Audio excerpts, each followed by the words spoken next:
네, 안녕하십니까. 이번 시간은 21장, 네 번째 시간입니다. 자, 이번 시간도 지난 시간에 이어서 이제 펩타이드에 대한 내용을 설명을 드릴 겁니다. 펩타이드의 이제 두 번째 파트고요. 자, 이번 시간은 이제 펩타이드 결합을 어떻게 만드는지 그 내용을 좀 중점적으로 설명을 드릴 거예요. 자, 펩타이드 결합의 형성은 카복실기와 아미노기의 짝지음을 통한 아마이드 결합 형성입니다. 펩타이드 결합이 아마이드 결합이니까, 그쵸? 아마이드 결합의 형성이 펩타이드 결합의 형성이 되는 거겠죠? 그리고 그 아마이드 결합을 형성하는 주체는 뭐다? 카복실기, CO2H기와 아미노기, NH2기죠. 우리가 카보닐 파트에서 카복실산 유도체에 대한 내용, 거기서 아마이드 결합을 형성하는 쪽, 그 내용을 한번 떠올려 보시면 CO2H기를 포함하고 있는 카복실산과 아미노암물의 반응을 통해서 아마이드를 만들었죠. 그럼 그거 두 개를 그냥 섞기만 하면 반응이 진행됐나요? 아니었거든. 아마이드 결합 형성을 시키려면은 제일 많이 사용했던 게 뭐냐면 DCC라고 하는 다이사이클로엑실 카보다이 이미드라고 하는 축합제, 요거를 이용해서 아마이드 결합을 형성하는데 제일 많이 썼던 시약이에요, 요게. 그래서 여기도 펩타이드 결합, 아마이드 결합을 형성하는 거기 때문에 그 목적으로 역시 DCC를 여기서도 많이 쓰게 됩니다. DCC라고 하는 시약은 이렇게 구조를 가지고 있고, 요게 처음 보시는 시약이다 그러면 안 돼요. 아마이드 결합 형성할 때 요거는 반드시 교재에 나오거든요. 그러니까 그거는 좀 기억해 두셔야 되는 시약인 거고. 자, 그럼 이제 펩타이드를 만들 거야. 일단 다이펩타이드를 만든다라고 봅시다. 다이펩타이드. 그럼 두 개의 아미노산이 필요하겠지? 두 개의 아미노산을 DCC를 이용해서 내가 원하는 식으로 두 개의 아미노산을 결합 형성하고 싶어. 그러면 각각의 아미노산 A, B라고 하는 걸 넣었어요. A, B라고 하는 A, B 순서로 내가 결합 형성하고 싶어. 그래서 A 넣고 B 넣고 DCC 넣었어. 그럼 A, B만 만들어질까? 아니죠. 얘는 그냥 아미노산에다가 DCC만 넣으면 선택성이 없어요. A라고 하는 아미노산과 B라고 하는 아미노산은 예를 들어서 넣고 DCC를 넣었다. 그럼 총 몇 개가 만들어질 수 있냐면 다이펩타이드가 4개가 만들어질 수 있어요. A와 A가 반응해서 A 형태의 다이펩타이드가 만들어질 수 있고, 내가 원하는 A, B가 만들어질 수도 있죠. 그 다음에 B, A 순서로 결합이 형성될 수도 있고, 그 다음에 B와 B가 결합을 형성할 수도 있어요. 그래서 총 4가지가 생성될 수 있어요. 근데 내가 원하는 건 뭐였어? A와 B 순서로 결합이 되어 있는 다이펩타이드만 원했었잖아. 그렇죠? 그거를 만들려면 뭘 해야 된다? 적절한 보호기를 처리해야 돼요. 아미노액시드에 적절한 보호기를 처리해야지 내가 원하는 것만 선택적으로 얻어낼 수가 있습니다. 그래서 선택성은 보호기 처리를 할 때만 가능하다. 그래서 알라닌 글라이신이라고 하는 A, B, 이게 A, B예요. 예를 들면은 알라닌 글라이신을 섞은 다음에 여기다가 DCC 약을 넣었어. 그럼 뭐가 만들어진다? 이렇게 4가지가 만들어진다는 거죠. 알라닌, 알라닌 글라이신, 글라이신, 알라닌 순서로 결합이 되어 있는 총 4개의 아미노액시드가 만들어질 수 있어요. 근데 내가 원하는 건 뭐야? 알라닌, 글라이신 순서로 결합이 되어 있는 거야. 내가 원하는 타겟 다이펩타이드는 요거야. 알라닌과 글라이신. 그러면 어떻게 해야 돼? 알라닌의 CO2H기, 여기만 반응에 참여할 수 있어야 되고, 그쵸? 글라이신의 NH3 플러스, 결국은 NH2기가 되겠지만, 이쪽 아미노기만 반응에 참여할 수 있어야 돼요. 맞죠? 그럼 어떻게 해야 된다? 반응에 참여할 수 있는 가능성이 다 있는 다른 아미노기와 카복실기는 보호기 처리해야 돼. 여기는 보호기 처리가 돼야 돼요. 그래야 이게 또 다른 알라닌 화합물과 반응하지 않죠. 여기를 보호기 처리해야 돼. 그래야 여기만 반응성 있는 상태로 살아남을 수 있는 거고, 그 다음에 여기는 보호기 처리하면 안 되겠죠. 얘와 반응해야 되니까.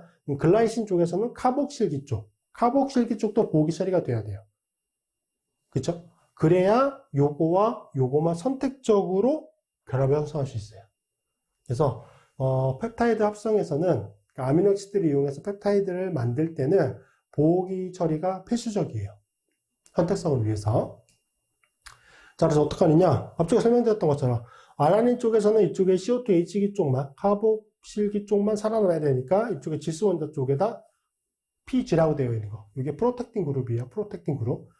PG, 프로텍팅 그룹, 보호기의 줄임말입니다. 자, 그래서 질소원자 쪽에다가 프로텍팅 그룹을 처리해주고, 그 다음에 글라이신 쪽에는 얘는 살아있어야 되고, 이쪽에 카보닐기 쪽에 보호기 처리가 돼야 되겠죠. 자, 그러면 보호기 처리가 되어 있는 상태니까 지금 반응성이 있는 사이트는 여기 부분과 여기 부분만 남아있는 상태예요. 그죠? 그러면 저 두 개를 섞은 다음에 DCC를 넣어주게 되면은 여기 부분에서만 아마이드 결합이 형성이 되는 거죠. 이렇게. 자, 그때 내가 원했던 거는 보호기가 포함되어 있는 상태의 다이펩타이드였어요? 아니지. 보호기는 어쩔 수 없이 붙인 거잖아. 그래서 내가 원하는 상태의 다이펩타이드를 얻고 싶으면 반응 과정 중에 넣었던 저 보호기들은 어떻게 된다? 떼버려야 되겠죠. 그래서 탈보호기 과정을 하게 되면은 이렇게 NH3 플러스 형태, CO2 마이너스 형태로 이제 변화가 되면서 내가 원하는 알라이신과 글라이신 순서로 결합이 되어 있는 다이펩타이드 화합물을 만들어낼 수 있죠. 그래서 한쪽은 질소 원자 쪽, 아미노기 쪽에 보호기가 필요한 거고 한쪽은 카복실기 쪽에 보호기가 필요한 거죠. 그래서 아미노기의 보호기는 보통 제일 많이 쓰는 게 뭐였다? 카바메이트. 아마이드라고 하시면 안 돼요, 사실. 아마이드는 펩타이드, 실제 펩타이드 합성해서 아미노기를 아마이드 타입으로 보호기 처리하는 경우는 없습니다. 여기는 무조건 다 카바메이트 형태로 보호기 처리합니다. 자, 카바메이트에서 대표적인 것들이 박, CBG, F막이었죠. 대표적인 게 박이에요. 박. 박과 F막, 요 두 가지를 제일 많이 써요. 실제 이제 단백질 합성에 있어서 보호기에서는 박, F막을 많이 쓰는데 그 이유는 뭐냐면 박은 저 박그룹을 떼는 조건이 산성 조건이거든. 산성 조건에서 뗄 수 있을 때는 박그룹을 써요. 근데 산성 조건에서 예를 들어서 어떤 부반응이 일어날 가능성이 있어. 그래서 산성 조건에서 카바메이트 쪽에 박을 뗄 수가 없어. 그럼 어떻게 해야 돼? 그럼 박을 도입하면 안 되겠지, 보호기를 써. 그때는 뭘 쓰냐면은 보통 F막을 써요. F막은 염기 조건에서 떨어지거든. 그래서 저 박과 F막 같은 경우는 뗄 수 있는 반응 환경 자체가 아예 극단적으로 다르거든요. 그래서 굉장히 선택적으로 많이 쓰죠. 근데 박을 더 많이 쓰는 편이긴 해요. 그냥 저거는 이제 강한 산만 처리해주면 쉽게 떨어질 수 있기 때문에. 자, 그래서 요게 카바메이트 형태로 보호기 처리가 되어 있는 거죠. 여기 R'기에 따라서 이제 다양한 형태가 되는 거죠. 박은 여기가 T 붙을기인 거고, CBG는 이쪽이 뭐죠? 벤질기인 거고, F막 같은 경우는 플로네릴 메트기가 되는 거죠. 자, 요게 이제 박 언하이드라이드라고 부르는 이제 다이터셔리 부틸 다이카보네이트라고 하는 시약이고, 요게 박 보호기 처리할 때 쓰는 시약이에요. 여기에 이제 트라이트라민을 처리해주게 돼요. 얘는 염기예요. 가장 많이 쓰는 염기입니다. 염기를 쓰는 이유는 뭐예요? 여기에 수소 원자를 중성 상태로 바꿔줘야 될 거 아니야? 그래서 NH2 형태로 바꾸게 되면은 여기가 여기로 옮겨가죠. 그리고 올라갔다 내려오면서 여기 결합이 끊어집니다. 올라갔다 내려오면서 이렇게. 그래서 여기 그룹이 도입이 되는 거죠. 어디에? 질소 원자에. 그래서 박 그룹을 우리가 어떻게 부르죠? 터셔리 부틸, 그쵸? T부틸, 옥시, 카본이라고 부르거든. T부틸기, 옥시, 카본일기. 그래서 여기 구분이 뭐예요? 여기가 박이야, 박. 그래서 NH 박이라고 우리가 보통 표현을 하게 되는 거죠. 그래서 구조는 이렇게 기억해 두시고, 요거는 앞쪽에서 한번 설명을 드렸어요. 아미노산 설명할 때 아미노산은 이제 보호기 쪽에서 설명을 드렸으니까 그 점 한번 참고해 주시면 될 것 같고, 자, 그 다음에 이제 요게 디프로텍션, 탈보호기 하는 조건이거든요. 탈보호기. 박그룹은 앞에서도 말씀드렸던 것처럼 탈보호기 하는 조건은 다 무슨 조건? 다 산성 조건이에요. 자, 첫 번째 시약이 트리플로로 아세틱 엑시드라고 부르는 얘가 TFA예요. 밖으로 뗄 때 제일 많이 쓰는 시약이죠. 얘는 굉장히 강산이고 구조가 이렇게 존재하는 거 그려지죠. 아세틱 엑시드거든. 아세틱 엑시드인데 여기가 CH3기가 아니라 CF3기인 거예요. 그래서 얘는 굉장히 강산입니다. 그래서 TFA 처리하면은 밖으로 떨어지고 여기서처럼 HCl이나 HBr 같은 거 처리해도 잘 떨어지게 돼요.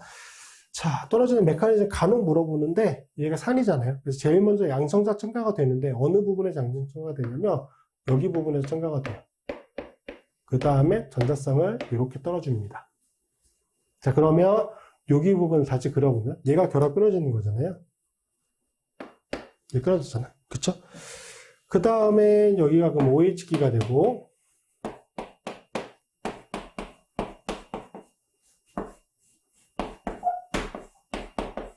이런 식의 화합물이 만들어지게 되죠. 얘를 이쪽 편 부분만 놓고 보면 우리 카바믹 엑시드라고 얘기를 하는데 얘는 굉장히 불안정한 쪽의 성격을 가지고 있습니다. 그래서 여기서 어떤 식의 반응이 일어나냐면 여기가 양성자 첨가가 되고요. 얘가 밀어버립니다. 이렇게. 그래서 여기 부분은 결국은 여기 부분이 CO2 가스가 돼서 날아가고 여기 부분이 NH2기가 되죠. 여기가 끊어지니까. 자, 그 다음에 저기 T 붙일기 쪽에서 이러한 골격이 남았죠. 여기가 양이온이 됐거든. 그래서 뭐가 되냐면 여기에 수소원자가 있잖아요. 여기에 수소원자를 뭐 짝임기가 됐던 아니면 물이 됐던 간에 공격을 하고요. 이렇게 이런 형태의 화합물이 만들어집니다.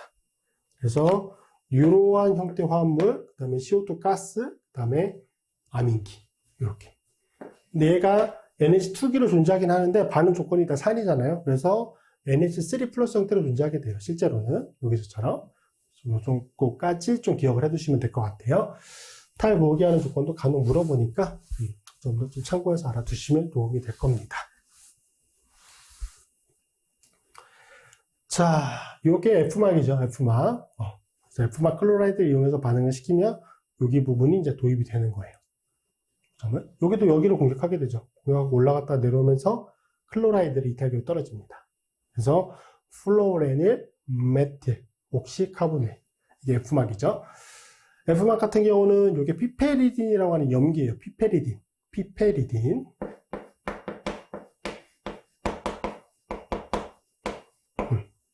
염기예요. 염기. 요거를 처리하면 이제 떨어지게 되는데 어떻게 떨어지냐면 자, 염기가 여기에 수소원자를 공격합니다. 이렇게 공격하고요. 그 다음에 이게 뭐 한 번에 진행될 수도 있고 아니면 단계별로 진행될 수도 있는데 어쨌든 이렇게 되고 그 다음에 여기 부분이 이렇게 끊어지게 돼요. 자, 그러면 여기가 끊어졌지. 여기 부분은 이탈돼서 날아가게 됩니다. 이탈돼서 날아가고 여기 부분이 O-잖아.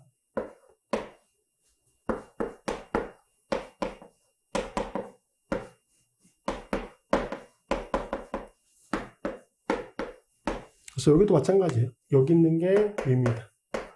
이쪽 편에서 최종적으로 이제 산성 수소원자를 공격하게 되면은 여기는 CO2 가스가 되는 거고 여기 부분이 NH2기가 됩니다.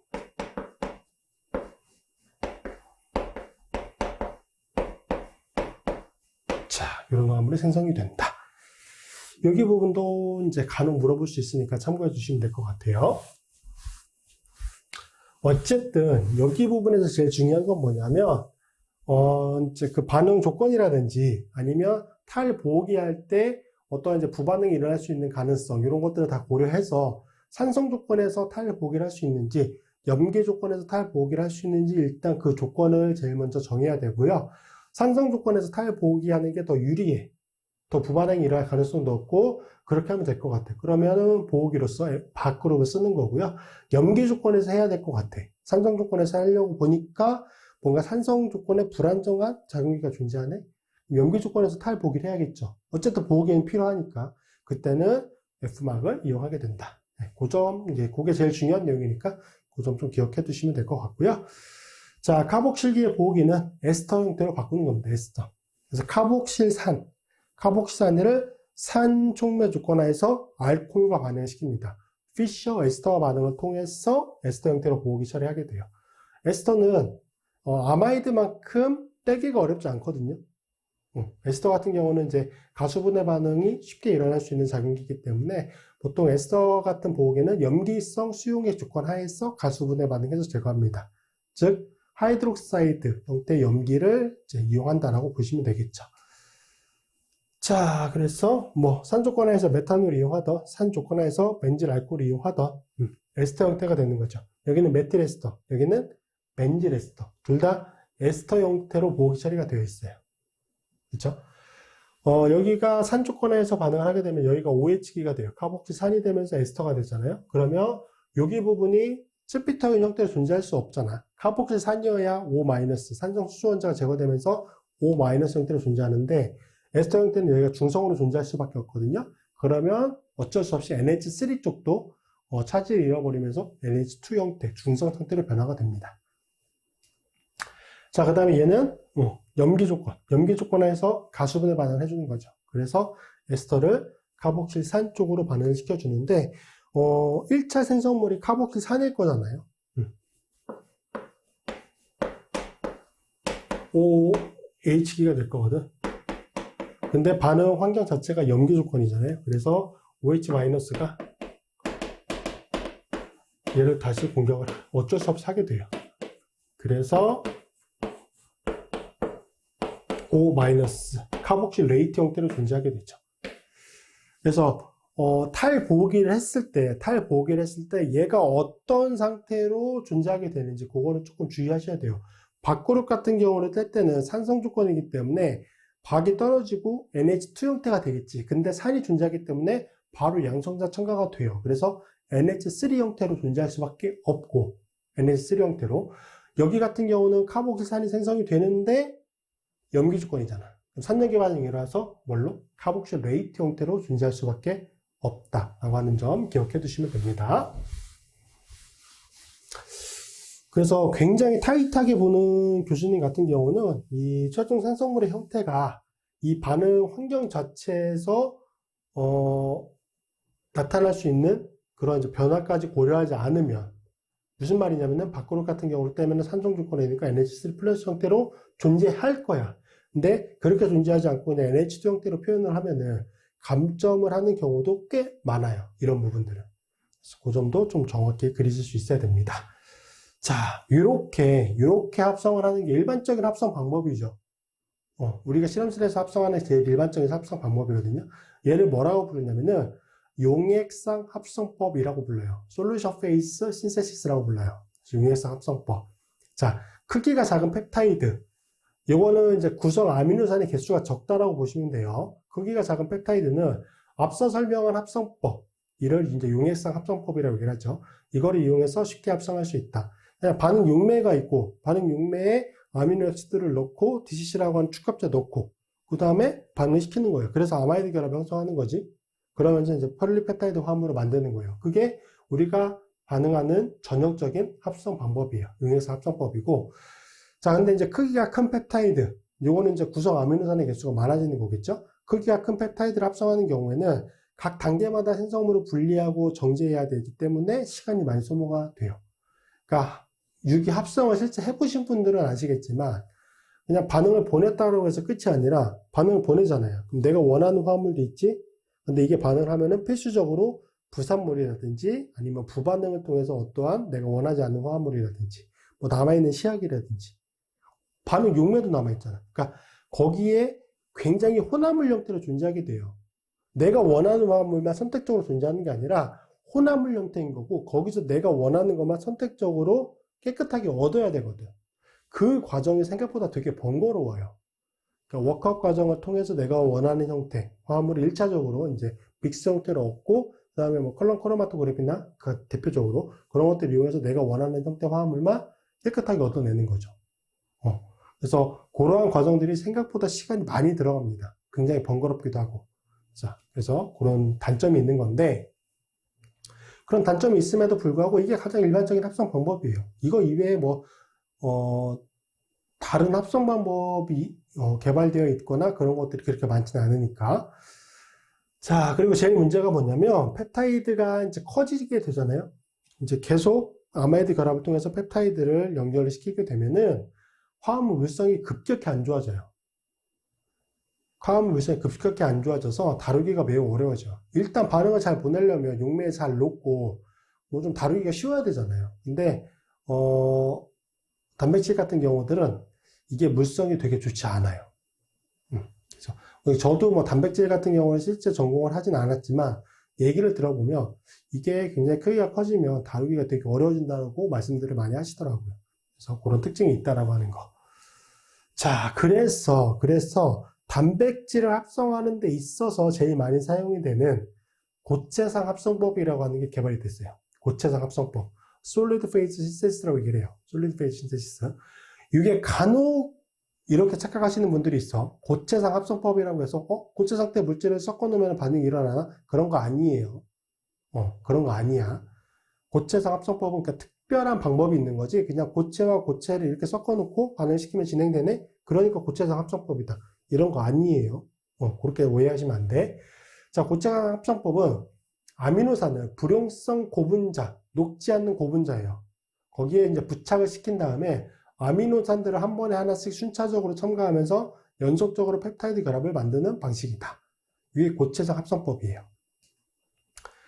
자, 메리필드라고 하는 분이 좀 이쪽에서 많이 연구를 하면서 많이 유명을 하죠. 그래서 메리필드 레진이라고 하는 걸 개발해서 이제 이 반응을 설계를 했어요. 이 합성법을 설계한 거죠. 그래서 메리필드 레진을 이용하는 반응이 가장 대표적이고, 자, 고체상 합성법이 가지고 있는 가장 큰 장점이 뭐냐면, 내가 원하는 형태 화합물을 깨끗이 얻어내는 과정. 그게 굉장히 빨라요. 자, 반응 시 불순물이나 부산물은 고분자 사슬에 부착되지 않거든요. 고분자 사슬에 붙는 거는 아미노산만 붙어요.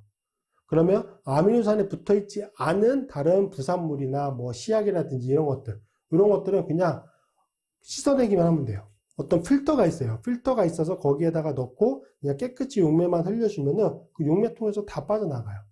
그래서 합성 각 단계마다 용매로 씻어서 간단히 제거할 수 있어요. 이게 솔리드 페이즈가 가지고 있는 가장 큰 장점이죠. 자, 일반적으로 사용하는 이제 지지체 고분자, 이게 녹지 않는 고분자 물질이 되는 거죠. 지지체 고분자, 이걸 보통 레진이라고 얘기를 해요. 레진은 폴리스타이렌 유도체가 제일 많고요. 폴리머 겹사슬의 벤젠골이 일부에 CH2CL이라고 하는 이제 벤질 클로라이드 형태의 치환기 형태를 가지고 있습니다. 이를 이용해서 아미노산을 지지체에 결합시키게 되죠. 자, 그럼 이제 이렇게까지 설명을 드리면 의문이 드실 거야. 이게 고체상, 잘 녹지 않는 거에 붙어 있는 건데 어떻게 용매에 넣고 이게 반응이 일어날 수 있을까? 그러니까 잘 녹지 않는 고분자잖아. 그죠? 그 반응 용매에 녹지 않거든? 완전히 녹아 들어가진 않아요. 녹아 들어가진 않는데 이게 반응이 일어날 수는 있다라고 해요. 그러니까 아마 표면상에서 일어나는 반응이라고 보통 이제 설명이 되는 것 같은데 그 점까지는 우리가 깊이 있게 알 필요는 없어요. 그런데 이게 완전히 녹지 않는다 하더라도 용매상에서 이게 좀 부풀어지거든요. 부풀어지면서 약간 이제 용매에 녹아있는 시약들과 반응은 할 수 있다라고 합니다. 그래서 반응이 일어날 수 있는 거예요. 그러니까 완전히 녹지는 않지만 그 지지체 고분자 표면상에서는 반응이 일어날 수 있다라고 알려져 있다. 뭐 그렇게 좀 기억해 두시면 될 것 같아요. 자, 이게 폴리스타이렌 고분자 사슬이 되는 거고 거기에 이제 중간중간 CH2CL이라고 하는 벤질 클로라이드기가 결합이 되어 있어요. 이게 모든 이쪽에 벤젠고리에 다 연결이 되어 있지 않아요. 이게 모든 벤젠고리에 다 연결이 되어 있잖아요. 너무 빡빡하거든. 그래서 아미노액시드가 최종적으로 이게 만약에 사슬이 길어지면은 이게 너무 빡빡하면은 잘 붙지가 않아요. 오히려. 그래서 이거는 적당한 거리가 이제 있습니다.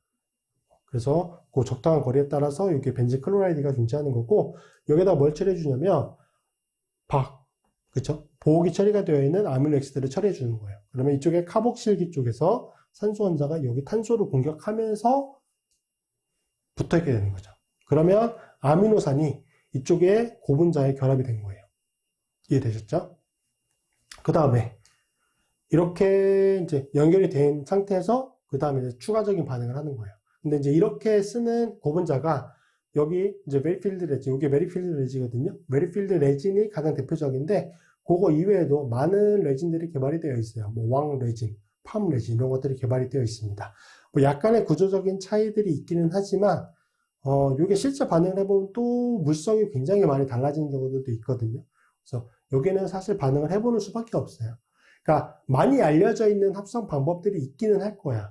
이러한 이제 폴리스타이렌 레진을 이용해가지고 그런 것들을 따라서 많이 하긴 하겠지만 새로운 방식으로 만약에 단백질 합성하기를 원하면은 뭐 이런 레진들을 적당히 이제 스크리닝을 해가지고 적당한 걸 찾아야 되는 그런 이제 그거를 제일 먼저 하셔야 되는 거예요.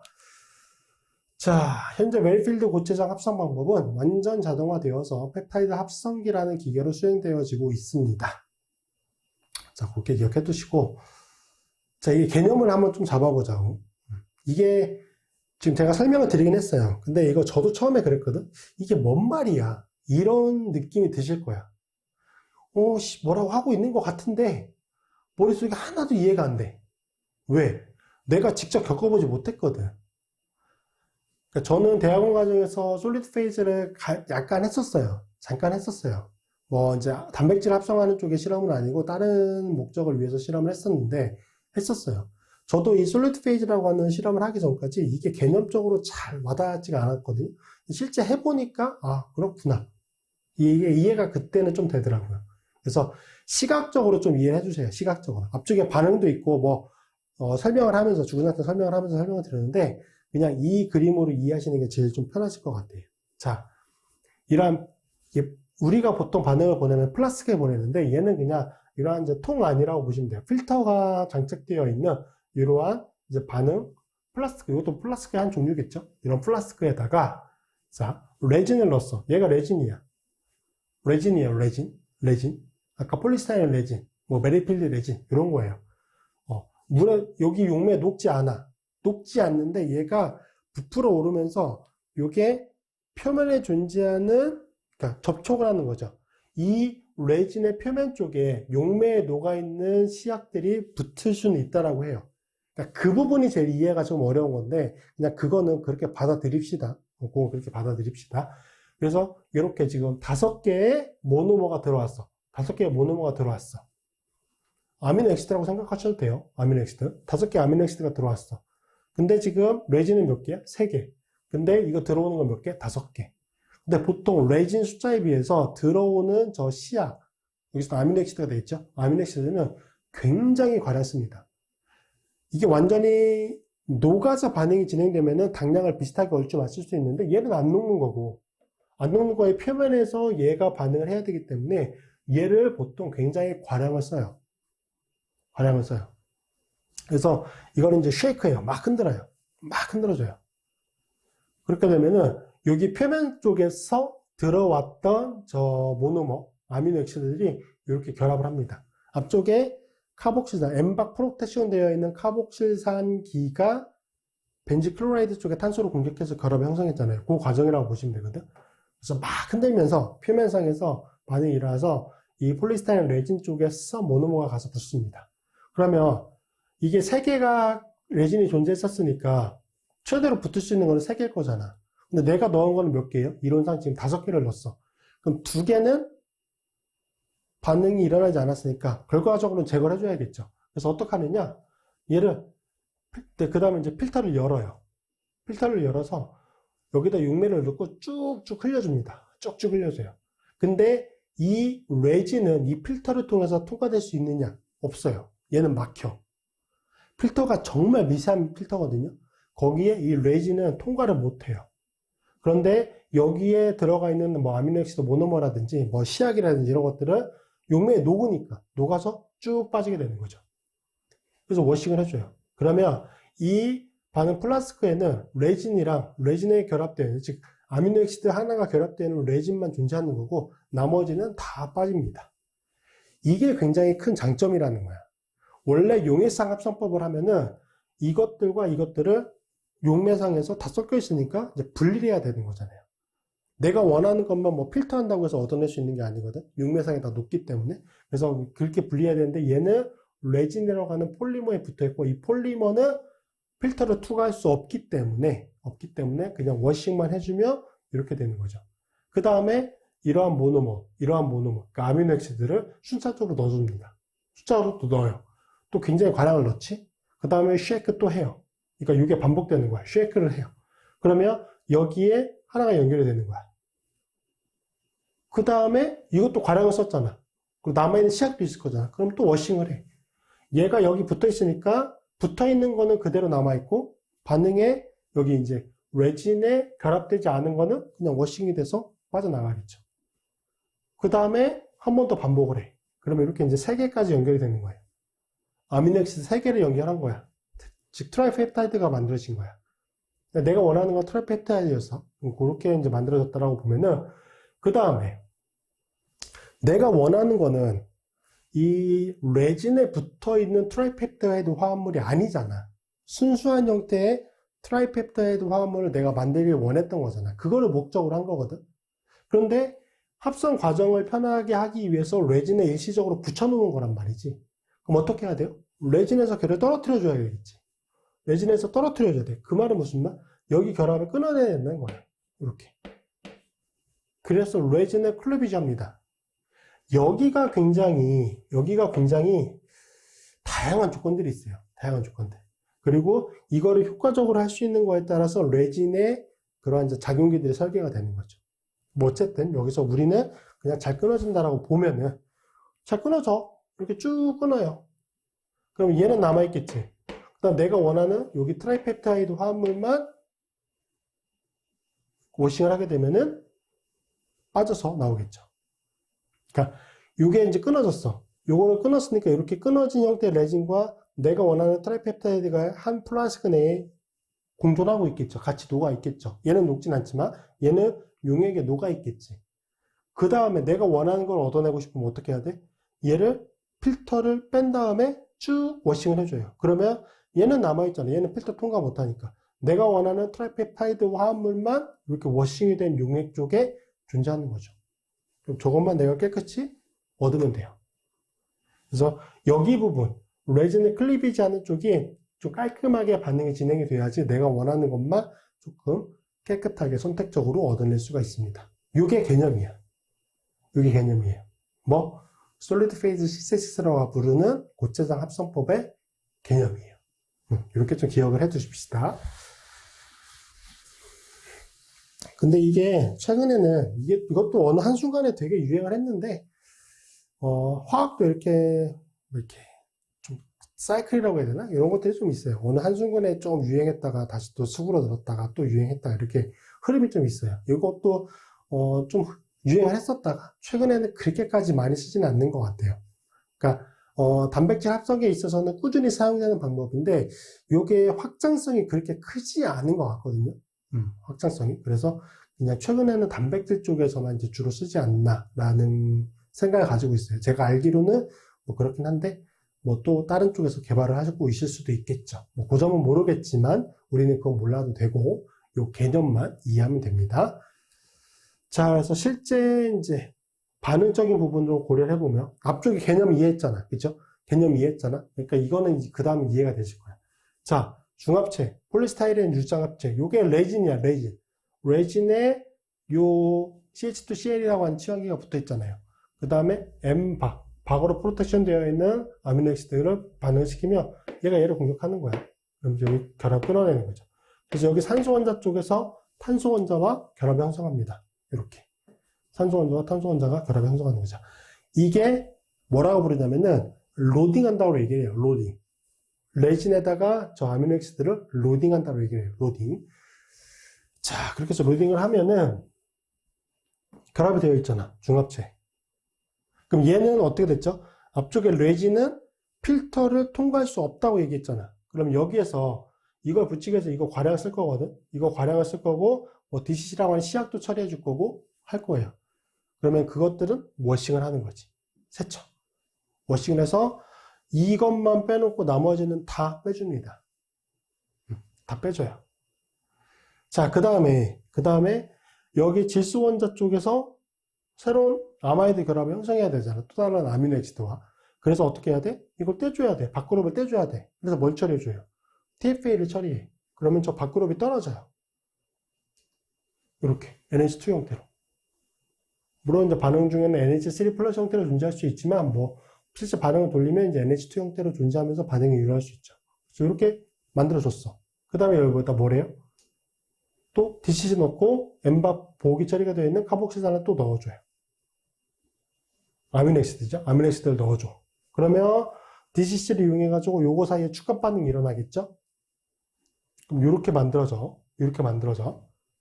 근데 이거 과량 쓸 거고 DCC도 과량을 쓰니까 남아있을 거잖아요. 그러면 이것들을 어떻게 해줘야 돼? 제거해줘야 되지. 세척해줘요. 역시 여기에 추가적으로 결합이 되는 아미노산은 폴리스타이렌 중합체 레진에 붙어 있는 거기 때문에 얘는 워싱하는 과정에서 떨어져 나가지 않죠. 그래서 그렇게 해주게 되고 얘를 어떻게 하는 거야? 여러 번 반복해요. 그러면 이 레진에 이게 쭉 결합이 되겠지. 이게 뭐 무한대로 반응이 일어나는 건 아닌 것 같고 뭐 적당한 개수들이 있는 것 같아요. 레진에 따라 좀 다른 것 같고 레진에 요 이제 그 뭐라고 해야 되나? 중합 복잡도라고 해야 될까요? 그러니까 이게 앞쪽에 레진에 폴리스타이린 레진에 모든 벤젠 고리마다 다 그게 결합되어 있지는 않다고 말씀드렸잖아요. 그렇게 되면 너무 빡빡하니까. 그러니까 그런 성격이나 이런 거에 따라서 적당한 개수들이 있을 거예요. 그래서 적당한 개수만큼 붙이고 그 다음에 어떻게 한다? 얘를 떼주는 거지. 여기 결합을 끊어내는 거죠. 여기 결합. 여기까지가 레진 쪽이니까 여기 결합을 끊어내는 거예요. 카복실산, N터미널 쪽, 시스터미널 쪽 카복실산 얻었고 N터미널 쪽. 그래서 폴리펩타이드 얻는 거예요. 그다음 레진은 이렇게 얻어내게 되는 거죠. 뭐 레진을 뭐 재사용하는 경우는 극히 없고요. 극히 없고. 일단은 굉장히 많이 오염이 되어 있는 상태일 거기 때문에 뭐 재사용하는 건 어렵고 어쨌든 여기를 잘 끊어낼 수 있어야 돼요. 여기를 잘 끊어낼 수 있어야지만 요 반응이 효과적인 겁니다. 그래서 그렇게 기억해 두시면 돼요. 그래서 이번 시간에는 이제 펩타이드 결합을 어떻게 만드는지 그 내용을 좀 설명을 드렸고 보기적인 내용 좀 말씀을 드렸고 뒤쪽에 이제 솔리드 페이스 CSS라고 부르는 고체상 합성법에 대한 내용을 말씀을 드렸습니다. 이게 시험에 나올 가능성이 있지는 않을 것 같은데 이런 방법이 있다라고 하는 거는 좀 알아두실 필요가 있어요. 그래서 설명을 드렸습니다. 자, 복습 잘 해두시고 저는 이제 다음 시간에 뵙도록 하겠습니다. 고생하셨습니다.